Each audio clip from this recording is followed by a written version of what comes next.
Ito po ay ang tulay ng Biglang Awa. Ganda ng sunset oh.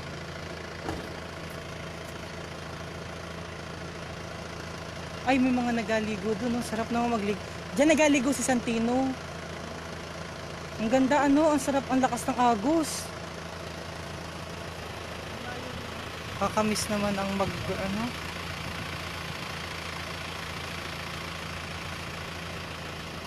sunset oh, bilog na bilog oh.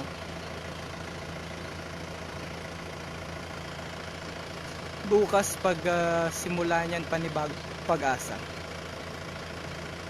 Bukas pag utlaw niyan ay dala ang bagong pag-asa.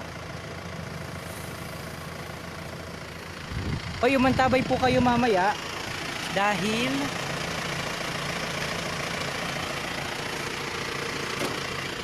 nag-ikot ho yung team. Umantabay ho kayo mamaya dahil mapapanood nyo po ang prosesyon ng Blessed Sacrament pagkatapos po ng Easter Vigil.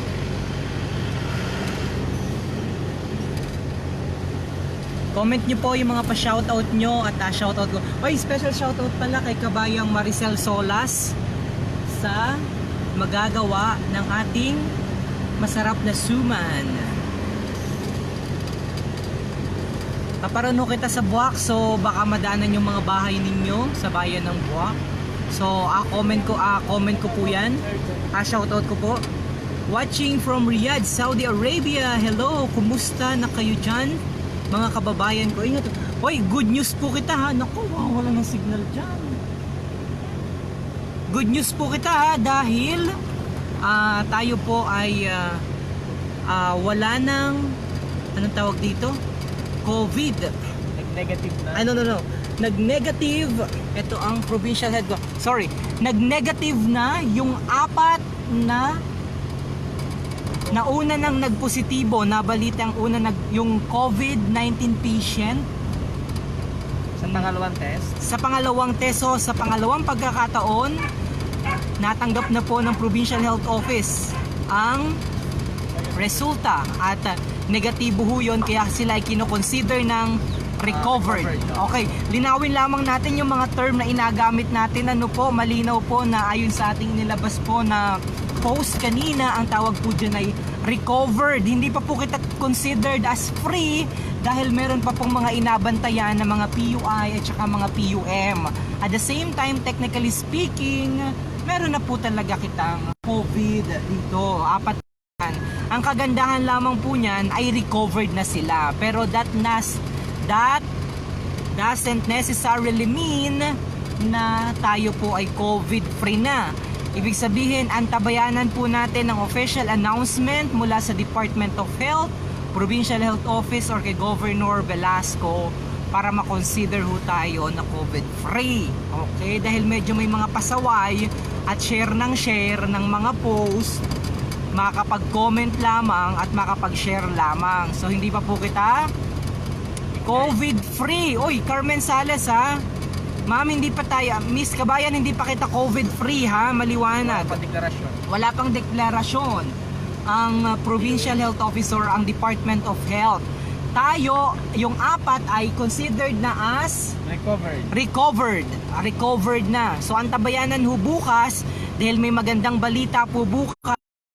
Bakit? Dahil kasama po kitang mag-send off sa 2 19 patient na nandyan naman sa Provincial Hospital. Okay, maliwanag ho yun, ha?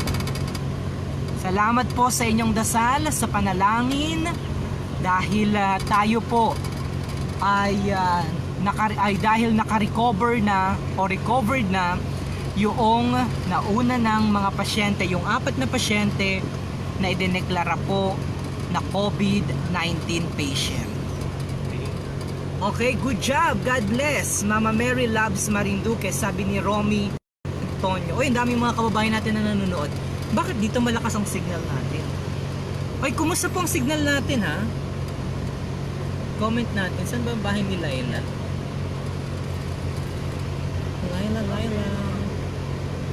Laila. Uy, kumusta po ang signal natin? Malakas po ba? Nandito kita sa... Anong barangay ito? Barangay. Mga barangay. Anong barangay nga ni ito? Oy, Rico Elemento Kabayan, hindi pa kita COVID-free ha. Tayo ay recovered pa lamang yung ating... recovered ang tamang term.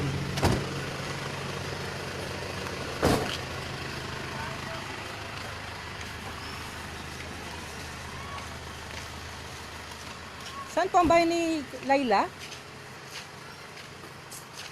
Laila? Okay. Hello, how are you? Bumisita kami o naka-live siya.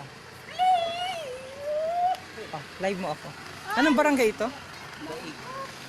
Hello sa ating mga kababayan. We are live here in Barangay Daig. So, kumusta ang ating signal? Grabe naman kayo. So bumisita lamang kami ho dito sa lugar. Kita naman natin yung social distancing ng ating mga kababayan. Social distancing. So social distancing pa rin. Still observe. And observe. Anong barangay ito? Barangay. Barangay Daig. Barangay Daig. Amigayo, Barangay Daig. Okay, so inaikot natin, inatingnan natin yung mga inner barangay. Oo. Yung mga inner barangay dito sa Buwak. Para ma-check natin, situational report po kita, ano yung situation dito sa lugar, particular din sa mga hindi nadadaanan ng regular na sasakyan. Kita naman natin na walang masyadong tao. Oh. Tingnan mo. Okay? So pa kami pa ipansamantala na magapan. Malakas ang signal dito ng Smart.